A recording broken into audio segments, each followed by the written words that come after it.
into this hallway over here. This hallway over here. And here's your first job. So you will take your note cards with you. You're going to need your note card.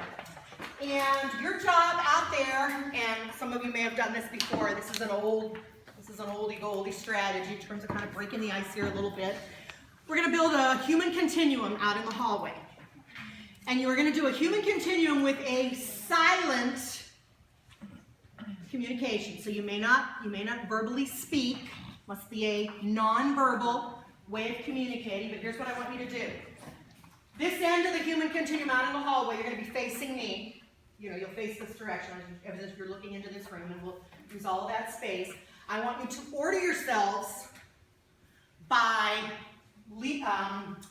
person or persons in the room that have the most years teaching experience or experience in education, not as the student, but as the teacher role, the educator role, to least. So let me get this straight. I'm going to restate. Yes. You want most experience down here and least experience down there. Is that correct? Looking this way. That'll work. Okay. Ready, set, go.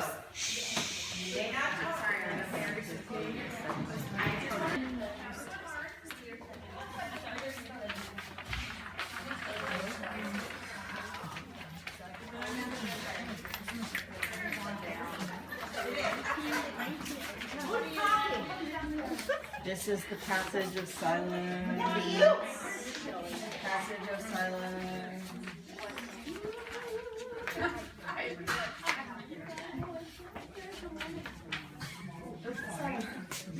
Oh.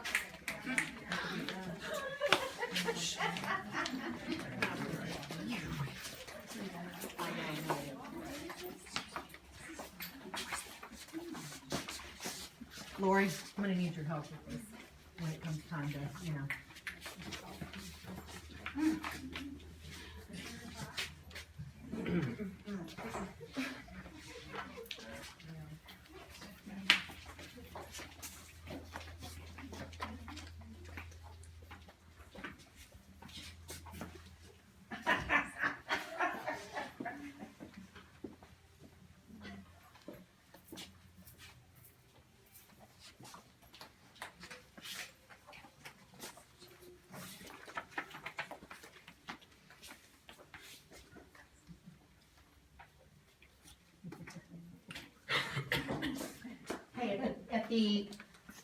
At the front end of our continuum, our folks are holding up representing 1 under your belts.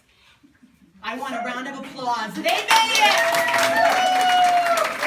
Look, they're still smiling when you look closely. No gray hair, no wrinkles, no stress marks. It's because they have hair color and good makeup. Okay, wonderful. All right, now, all the way to the end. Who's the old broad down there? How many years, Kath? 38. 38. 1 to 38. Now, do you believe me when I say the answers to what ails us are in the room? Absolutely they are. We'll get some resources and some learnings to support our work, but we don't have to go too much further out to figure out how we're going to get this done. Here's what I need for us to do. Lori, you're going to take it from here. Where do we split because we're going to make a... And so Kathy will, and you're going to have a partner that's straight across from you. Kathy, you're going to be all the way down here to the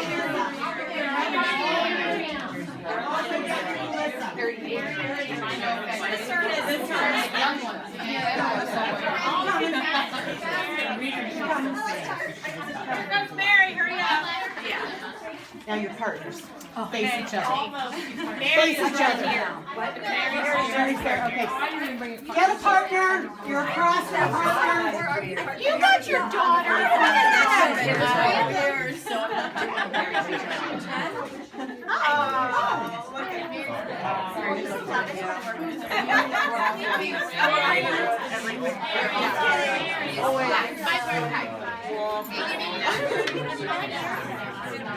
Okay, this is not a cha-cha line.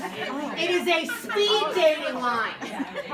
So what I need for you to do We're gonna do this in a couple of rounds. Oh, I didn't have We're off that one. You need to be directly across from a date. Okay? Directly across from a date. We're not triple dating, we're not double dating. Okay, yes, all right. Now, here's what I need for you to do. We'll do a couple of rounds. We'll say ready, set, go. I need for you to introduce each other. What is it you do when you're here in Marysville Exempted Village School District, right? Some of you may have had something wonderful that you've already done this summer, or you've got like, I don't know, a trip to an island paradise. Some of you may have something really, really exciting and fun coming up. An 84-person family reunion in Tacoma, Washington. I don't know, I just made that up. Okay, and then I want you to share what you wrote, what you think PL is, and then what makes you really fired up to be here or to be part of this exciting journey. Are you ready? And then I'll tell you how we're going to shift. One line is going to stay still, the next line is going to move over one, but just stay where you are right now. Stay where you are right now. Okay, ready, set, go.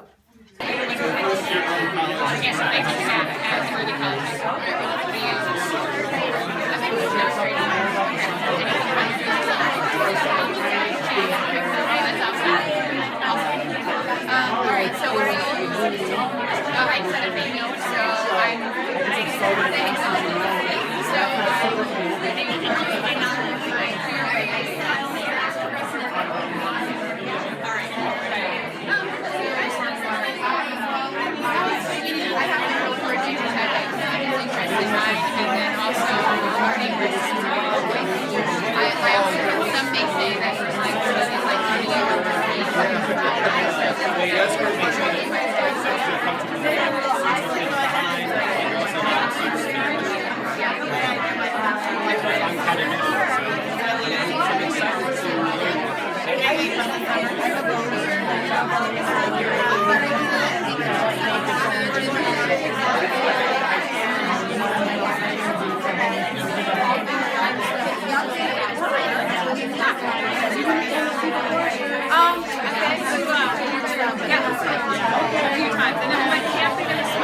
Got to meet some new people. You were forced, you were like how we always gather to the same group all the time. So Okay. you meet some new people. Super. More.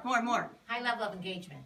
Yeah, okay. I think because you asked to introduce and tell something about yourself, I think that helps. Sometimes we jump right into what we've got to do instead of getting to know people. Absolutely. That's called appreciative inquiry. And when we do that, when we ask those questions of kids, what it does is it opens the amygdala to allow learning to come in, because you can't help it, the endorphins start flowing. You know about yourself. You care about, you want to know something about me? Oh, good, I can tell you. All right. Yeah. You feel good. And they're smiling. You were all smiling. Everybody's laughing and happy. And it was really loud. But hey, so what, right? You were engaged. Great way to start out. And also, it makes the room kind of like the bar called Cheers. Everybody knows your name, or at least three other people do anyway. So you're not alone. You know strangers in this place. Great job. Thank you. Go on back to your seats. Because at the end of the day, that's what we want. We want kids building complex brains. And we as the teachers, the instructional coaches, the leaders want to be able to facilitate that process. Whose mind do I want to be on fire? I want my students' minds on fire. But if I'm going to be engaged, and most of you, when you signed up for this profession, you understand it's a marathon, not a sprint. I want your minds to be on fire too. I want you to teach like your hair is on fire. Because you can't wait to get to school every day because it's so much fun to see kids making sense of learning. And one thing we hear from teachers across the country where we're doing this work, and we are doing this work in Colorado, we're doing this work in Maine, we're doing this work in Birmingham, Alabama, we're doing this work out in Lindsay, California. We're doing this work in some districts up in Michigan, South Carolina, North Carolina. It's branching out all over the country, and we'll talk a little bit about some of the historical perspectives as we go. But at the end of the day, we want minds on fire, both teachers and students. One of the things we constantly hear from teachers and all of us that have been, that are in this space now to kind of facilitate the adult learning, could definitely tell you with our kids, how to engage and motivate my students. How to engage and motivate my students. So learning is not something that's being done to them, right? Not something that's being done to them. That's what I want. I want kids engaged. And what does that look like at high levels so we can build the minds? So that's kind of where, this kind of grounds our thinking and some of our core values and beliefs. In order to do this work, we have to have some assurances. And we are speaking from the us column is really Brenda and Lori and Robin, Ashley, Heather, Kathy, Lynette, some of the folks that we're kind of leading and designing these experiences for you right now. So we kind of have an us side, what you can assuredly get from us, and what we would like assurances from you. So if you kind of look at the us sign, we're going to collaborate, and not just these 3 days. We are intentionally building and thinking about what it could look like if we can continue to collaborate throughout the year. So our NAVEN folks have some experience coming to the early college, and our kids begin to intermix. And those high schools, and I know you might go, Robin, that's not me, we're already doing that. Good, can't wait to hear and see what that looks like. And then how to design it for that personalized learning perspective, right? Voice and choice. In the PD in the next 3 days, one of the things we are going to model, and we were just really intentional when we designed it, is that you, as the learner, have voice and choice to access, engage, and express your learning. So if you're sitting here thinking, what does personalized learning look like? All you'll have to do is conjure up this 3-day experience. So that stuff is on purpose, And we'll unpack that. You're gonna have some design time. This isn't 3 days of the talking heads, wah, wah, wah, wah, wah. I could do it for 3 days, but really I can't stand here myself after a while, right? Check and adjust. A strategy in a classroom where students are at the center. We're always checking and adjusting. So if we think we have a plan and we get to our kids just like you and you go, yeah, that ain't working. What do? Do you stay the course and do it anyway because, my God, the lesson that you designed said this is what you were going to do? And if you are that teacher, we will have office hours for intervention when this is over because you can't do that, and we don't do that. But we've been in some schools where they do that. We've been in some schools where there's a schedule in place, a master schedule, and it is so hideous and horrendous that nobody can get their heads around it, and yet we stay the course, and we go first semester and second semester with a schedule that doesn't work for anybody. I worked once upon a time, as did Brenda, up in Detroit Public Schools. We had 5 high schools in Detroit, and we went in, and one of the first things the principal said was, at lunchtime, it is like 7th circle of hell. There's all kinds of stuff that happens at lunch. We looked at the schedule, and the first thing we saw was their lunch periods in their high schools were 60 minutes long. I don't have to be a rocket scientist to, what do you suppose I asked them? Why? Because high school kids can eat in 12 minutes. That's right. And when they have nothing to do, some of them decided to be really creative and behaving badly. Well, because that's the schedule. Well, does it have to be your schedule? No one had given the mindset of, if it's not working, stop right now. Check and adjust, check and adjust. So that's an assurance from us. Another piece that is really important to us is this idea of cohesion and coherence. We did not believe it made any kind of sense to have an isolated, personalized learning time to get together and work together for our 9-12 early college and have NAVEN on their own island, and then everybody else, yeah, whatever, you just hear about it through the grapevine. It doesn't make any sense if we're trying to build that pipeline, cohesive and coherent. So those are our assurances. Your assurances, Lori, from the group, what are we looking for? So I get to tell them what they get to do. Yeah, you do. tell them what we're going to do, I get to tell you all what to do. Okay, so we are hoping that you will have ongoing collaboration and that with us, with each other, to be able to keep that pipeline going and not to revert back to your school and your silo.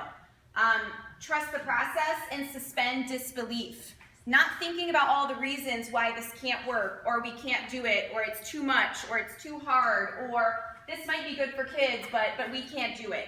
Trusting in the process and going along and seeing what will happen, and yeah, if it's good for kids, how can we make it happen? Engagement.